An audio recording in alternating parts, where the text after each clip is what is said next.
SI भर्ती पे पता नहीं कितने आरोप लगाए कांग्रेस पार्टी पे। 1.25 साल से कोई निर्णय नहीं किया। आज जब हाई कोर्ट ने निर्णय दे दिया तो मुख्यमंत्री जी कह रहे हैं मैंने एसआईटी गठित की इसलिए ये हो गया, और दूसरे दिन स्टे आ गया तो उन्होंने कहा कि जो गड़बड़ करके नहीं आए हैं, ईमानदारी से आए परीक्षा देके, उनकी मैं रक्षा कर रहा हूं। अरे बिन पैंदे के लोटे, ये सरकार बिन पैंदे की लोटा है। इधर इधर उधर इधर कोई इनको पता नहीं है। जब तक केंद्र से पर्ची नहीं आती है मोदी जी अमित शाह से या भारतीय भवन से, तब तक ये कुछ भी नहीं करते हैं। कोटा में जन आक्रोश रैली में कांग्रेस वक्ताओं ने बीजेपी की केंद्र व राज्य सरकार पर जमकर हमला बोला। पीसीसी चीफ गोविंद डोटासरा ने कहा कि 2 महीने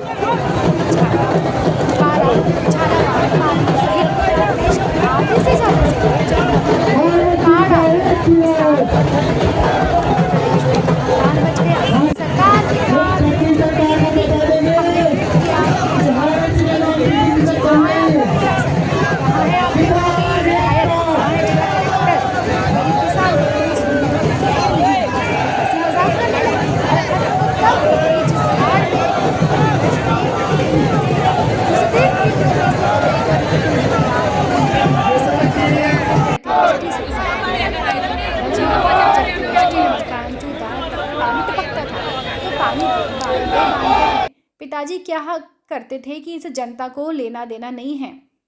पिताजी क्या करते थे, इससे जनता को लेना देना नहीं है। और जनता यह पूछना चाहती है राजस्थान में जो पर्ची खुली थी वह पर्ची क्या कर रही है। प्रहलाद गुंजल ने कहा तानाशाही पर लगाम लगाएंगे, इस वोट चोरी करने वाली सरकार को बेनकाब करेंगे, इनके चेहरे का नकाब उतार कर जमीन पर फेंक देंगे। हाड़ौती के लोगों के साथ न्याय हो, इसकी लड़ाई पूरी ताकत के साथ लड़ेंगे। वहीं कांग्रेस नेता धीरज गुर्जर ने कहा कि पर्ची खोलकर एक ऐसा सीएम प्रदेश की जनता को दे दिया जिसको ये नहीं पता सरकार वो चला रहा है, दिल्ली चला रही है या अधिकारी चला रहे हैं। आज प्रदेश की जनता त्रस्त है, किसानों को मुआवजा नहीं मिल रहा, बेरोजगार को रोजगार नहीं मिल रहा, प्रदेश सरकार में अधिकारी हावी हो चुके हैं। राजस्थान में खराब हुई किसानों की फसलों, वोट चोरी, स्मार्ट मीटर को लेकर की कांग्रेस की ओर से जन आक्रोश रैली आयोजित की गई, जिसमें गोविंद डोटासरा, कांग्रेस नेता धीरज गुर्जर, प्रहलाद गुंजल खुली जीप में बैठकर कलेक्ट्रेट सर्किल तक पहुंचे।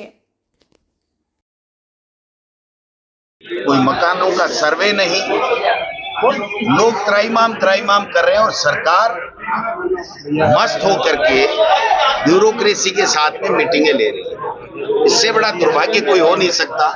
राजस्थान की विधानसभा का मानसून सत्र आया, हमने सोचा कि सरकार इस बाढ़ के कारण से हुए नुकसान, किसानों की बर्बादी के ऊपर कोई चर्चा करेगी, कानून व्यवस्था के ऊपर कोई चर्चा करेगी, पंचायती राज और नगर निकाय के चुनाव नहीं हो रहे उस पर कोई चर्चा करेगी।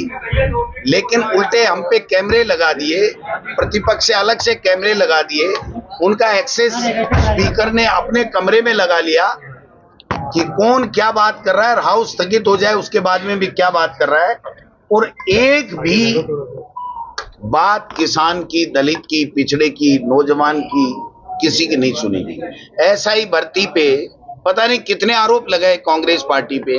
1.25 साल से कोई निर्णय नहीं किया। आज जब हाई कोर्ट ने निर्णय दे दिया तो मुख्यमंत्री जी कह रहे हैं मैंने एसआईटी गठित की इसलिए ये हो गया, और दूसरे दिन स्टे आ गया तो उन्होंने कहा कि जो गड़बड़ करके नहीं आए हैं, ईमानदारी से आए परीक्षा देके, उनकी मैं रक्षा कर रहा हूं। अरे बिन पैंदे के लोटे, ये सरकार बिन पैंदे की लोटा है। इधर इधर उधर इधर कोई इनको पता नहीं है। जब तक केंद्र से पर्ची नहीं आती है मोदी जी अमित शाह से या भारतीय भवन से, तब तक ये कुछ भी नहीं करते हैं। तानाशाही है, तानाशाही का नतीजा आपने नेपाल में देख लिया, तानाशाही का और मीडिया के ऊपर अंकुश लगाने का नतीजा हमने श्रीलंका में देख लिया। ईश्वर से प्रार्थना करते हैं कि पाकिस्तान, श्रीलंका, नेपाल, इन देशों में लोकतंत्र खत्म हो गया है, कहीं ये तानाशाह हमारे देश का लोकतंत्र खत्म ना कर दे। राहुल गांधी जी वोट चोरी पकड़ करके प्रमाण दे रहे हैं। चुनाव आयोग निकम्मेपन से ये कह रहा है कि आप शपथ पत्र दीजिए। एक नेता प्रतिपक्ष उसको ये कहना कि आप शपथ पत्र दो, 3 मुख्य चुनाव आयुक्त रहे वे लोग ये कह रहे हैं कि बिल्कुल गलत है चुनाव आयोग, बीजेपी की भाषा बोल रहा है, उसके बावजूद भी इनके कोई फर्क नहीं पड़ने वाला है।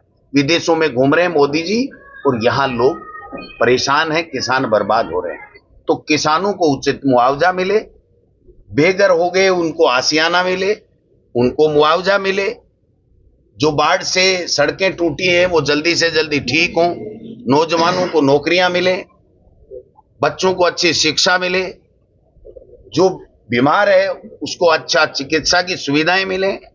इसके लिए हम लोग कांग्रेस पार्टी ये जो सरकार के विरुद्ध जन आक्रोश यात्रा भी निकाल रही है, जनता की बात भी सुन रही है और जनता की आवाज बन करके हम सड़क और सदन में इनकी आवाज बन करके सरकार का जो सोई हुई है कुंभकर्णी नींद में उसको जगाने का काम करेंगे। वो नहीं जगती है तो इसका परिणाम आप देख सकते हैं कि जो पंचायत चुनाव होंगे, नगर निकाय के चुनाव होंगे, उसमें इनका सुपड़ा साफ हो जाएगा। आने वाले समय में एक टवेरों में बैठने लायक भी ये लोग बाग रहेंगे नहीं, इतनी भी संख्या इनकी आने वाली नहीं है। आप देखिए इनकी दादागिरी देखिए, एक चुने हुए जनप्रतिनिधियों को हटा रहे हैं। यहां लाडपुरा में प्रधान को हटाया, कोर्ट से आया, 24 घंटे में दोबारा हटा दिया। वहां पर नोर के अंदर नगर पालिका की चेयरमैन को हटाया, 24 घंटा नहीं हुआ, कोर्ट से लेकर के बरी होके आ गई, वापस कर दिया। सैकड़ों जगह भरतपुर में मुख्यमंत्री चुनाव नहीं करवा पा रहे हैं, बीकानेर में फिर से ले आए, गंगानगर में चुनाव नहीं करवा रहे हैं। और इनकी एमएलए नोक्सम ये कह रही है कि हमारे यहाँ भरतपुर में तो सारे के सारे कांग्रेस के लोगों को हमारी सरकार ने आरोप